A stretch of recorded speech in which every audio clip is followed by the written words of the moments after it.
औरत की चमक। जिस दिन औरत चमकने लगती है उस दिन सिर्फ वो नहीं, पूरा घर रोशन हो जाता है। औरत की चमक से ही बच्चों की मुस्कान चमकती है और परिवार की किस्मत चमकती है। अगर घर में उजाला कम लग रहा है तो देखिए, कहीं औरत बुझा तो नहीं दी गई है, कहीं औरत मुरझा तो नहीं गई है। औरत खुश हो तो घर जन्नत बनता है और चमकते हुए दिखाई देता है। लेकिन औरत को रोको मत, उसे चमकने दो। वो अकेली नहीं, पूरी नस्ल को रोशन कर देती है। अस्सलाम वालेकुम, मैं Tabassum. Welcome back to my YouTube channel Ansari's lifestyle. ये मेरा व्लॉग है संडे का। यहाँ पे संडे की साफ़ सफाई चल रही थी। यूँ तो हर दिन वर्किंग डे होता है, लेकिन संडे इज़ अ हॉलीडे होता है। बट वुमेन का कोई भी संडे हॉलीडे नहीं होता है, या फिर वर्किंग डे भी उसके लिए हॉलीडे नहीं होता है। जिस दिन हॉलीडे रहता है उस दिन तो और ज़्यादा काम होते हैं, ऐसा मुझे लगता है। क्या आप लोगों को भी ऐसा लगता है? अगर से लगता है तो प्लीज़ मुझे कमेंट्स करके ज़रूर बताइएगा। मॉर्निंग हो गई थी, मैंने अपने हस्बैंड को नाश्ता दिया और साथ में मैं चल पड़ी अपने कामों के लिए। पार्किंग में जितनी भी चप्पलें थी सबको एक तरफ जमा कर मैंने पूरे सीढ़ियों को झाड़ू लगाना शुरू कर दिया। याद रखिए, एंट्री बहुत ज़रूरी है, साफ़ रहना चाहिए, क्योंकि बाहर के जितने भी गेस्ट होते हैं या बाहर के जितने भी लोग रहते हैं, हमारी जनरेशन में और यहाँ पे जो एटमॉस्फेयर है उसके हिसाब से देखा जाता है कि बाहर से घर चमक रहा है तो घर अंदर से भी चमक रहा होगा। वैसे ही लोगों की सोच है कि जो शख्स बाहर से चमक रहा है वो अंदर से भी चमक रहा होगा।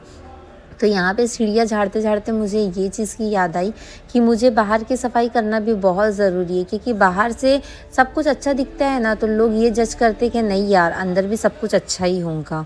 ऐसी ही हमारी रियल लाइफ की भी बात है और ऐसी ही घर की भी बात है। मेरी यहाँ पे सीढ़ियाँ पूरी तरीके से झड़ गई थी। पार्किंग को भी मैंने बहुत अच्छे तरीके से साफ़ कर लिया था।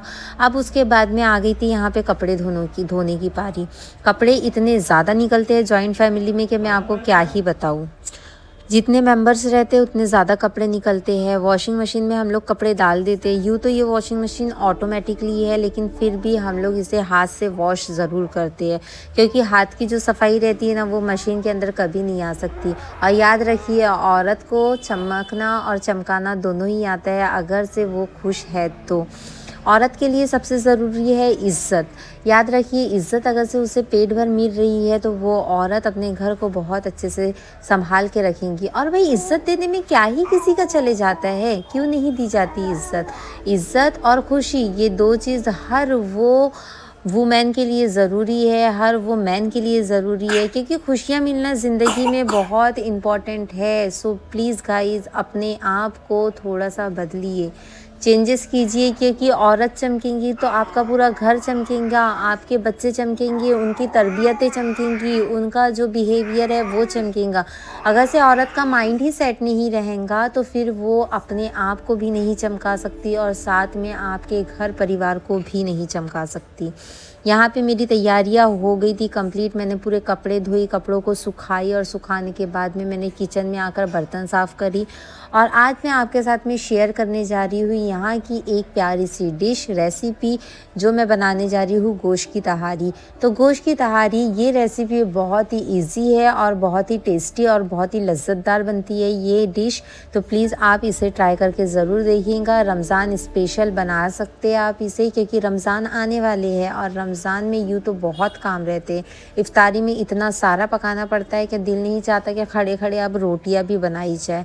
तो रोटियां ना बनाते हुए आप ये टेस्टी गोश्त तहारी बना सकते हैं। इसकी रेसिपी मैं यहाँ पे आपको दिखा रही हूँ, आप प्लीज़ इसे देखिएगा। तहारी बनाते बनाते मेरे जहन में एक कहानी आई है जो मैं आप लोगों के साथ में शेयर करना चाहती हूँ। तो प्लीज़ चैनल को अभी तक के लाइक नहीं किया है तो लाइक कर लीजिए, शेयर कर लीजिए और सब्सक्राइब कर लीजिए। साथ ही साथ में यहाँ पे आपको देखने मिलेंगी बहुत ही प्यारी डेली रूटीन और एक प्यारी सी वुमेन से रिलेटेड या कोई भी फेस्टिवल से रिलेटेड कहानियाँ। कहानी एंडिंग तक ज़रूर देखिएगा, क्योंकि ये कहानी एक बहुत प्यारा और एक बहुत बड़ा सच बताकर जाने वाली है। तो चलिए शुरू करते हैं आज की हमारी प्यारी सी स्टोरी। एक वक्त की बात है, एक औरत थी जिसका दिन सूरज से पहले शुरू होता और रात सबके सो जाने के बाद ख़त्म होती थी। उसके हाथों में हमेशा काम रहता, लेकिन उसकी बातों की किसी को ज़रूरत नहीं लगती। वो अगर से चार के बीच में कुछ बात करती है तो उसका मजाक बनाया जाता, उसे खामोश किया जाता कि तुझे क्या समझता है, तूने दुनिया देखी है, और उसकी बेइज्जती करके उसे खामोश कर दिया जाता।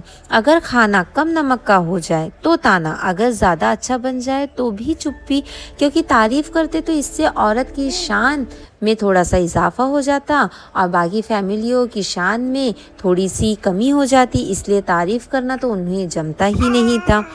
वो रोज़ उस औरत की बेइज्जती करते थे।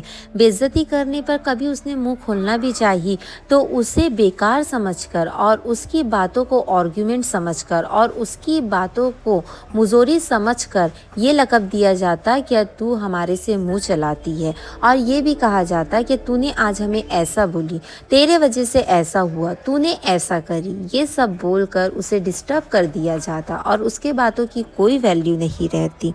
लेकिन कभी जवाब नहीं देती थी और सोचती थी कि मैं कमज़ोर पड़ूंगी तो मेरे बच्चों का क्या होगा। असल में वो अपने बच्चों के सामने कमज़ोर नहीं दिखना चाहती थी। वो जानती थी अगर माँ टूट गई तो बच्चे भी टूट जाएंगे।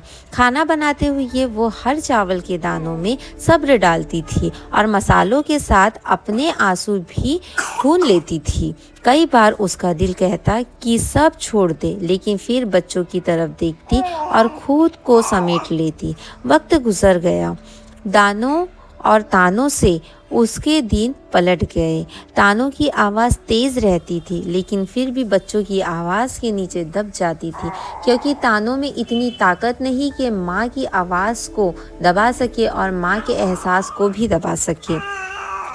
यहाँ पे वक्त गुजर गया, तानों की आवाज़ तेज़ रही, लेकिन औरत की खामोशी और गहरी होती गई। लेकिन वो खामोशी के पीछे लोगों को नहीं पता था कि बहुत बड़ा पहाड़ तैयार हो रहा है।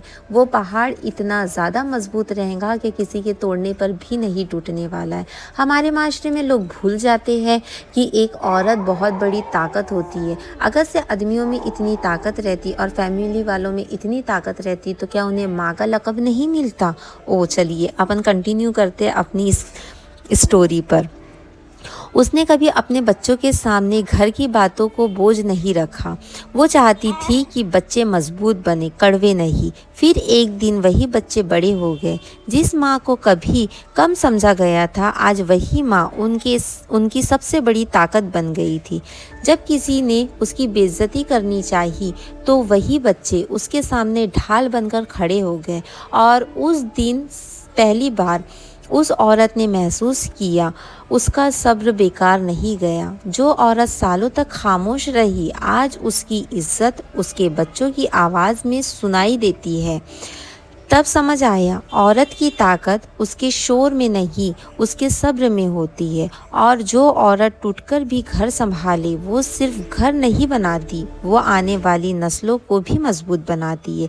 इसकी बहुत प्यारी सी एंडिंग है, प्लीज़ ज़रूर सुनिएगा। और चैनल को अभी तक के सब्सक्राइब नहीं किए तो प्लीज़ चैनल को सब्सक्राइब कर लीजिएगा, क्योंकि वुमेन रिलेटेड और कोई भी फेस्टिवल से रिलेटेड मैं आपको यहाँ पे स्टोरी, साथ ही साथ में एक प्यारी सी रेसिपी और अपनी दिन की दिनचर्या जो रियल ज़िंदगी है यह आप लोगों के साथ में शेयर करूँगी। तो प्लीज़ चैनल को सब्सक्राइब कर लीजिए और वीडियो को लाइक कर लीजिए। हमारी जो प्यारी सी एंडिंग है वो एंडिंग ये है, और ये कहानी ये मैसेज देती है कि औरत जब चमकती है ना तो वो अकेले नहीं चमकती, उसकी रोशनी से बच्चे, घर और पूरा परिवार रोशन हो जाता है। और याद रखिए हर औरत को चमकने का हक है, लेकिन जो औरत अंधेरे में भी घर रोशन रखे वो सिर्फ माँ नहीं, वो एक पूरी कहानी होती है। So respect all women please.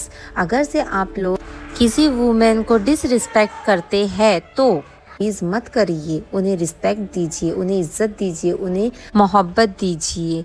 मेरे ये कहानी का एक ही मकसद है कि प्लीज़ अपने घर की औरतों को मोहब्बत दीजिए और इज़्ज़त दीजिए। वो कोई आपको मार्केट से जाकर ख़रीदनी नहीं है, वो आपके बस में है, आप दे सकते हैं। मैंने यहाँ संडे का एक नेचुरल व्लॉग बनाई हूँ जिसमें मैंने घर की सफाई दिखाई हूँ और साथ ही साथ में कपड़े धोना, बर्तन धोना, जो हर वुमेन से रिलेटेड काम है वो दिखाई हूँ। और साथ ही साथ में एक प्यारी सी रेसिपी दिखाई हूँ गोश्त तहारी की, जो बहुत ही टेस्टी और लाजवाब और स्पाइसी बनती है। आप लोग ये रेसिपी ज़रूर ट्राई कीजिएगा। और एक वुमेन से रिलेटेड बहुत प्यारी सी कहानी और उसका मैसेज दिखाई हुई। ये स्टोरी कोई आम स्टोरी नहीं है, अगर से सुनी जाए तो ये स्टोरी एक बहुत प्यारा स्ट्रॉन्ग मैसेज देती है। ऐसी ही वीडियोस के लिए मेरे चैनल को सब्सक्राइब कर लीजिए। मिलते हैं नए व्लॉग में। अल्लाह हाफ़िज़।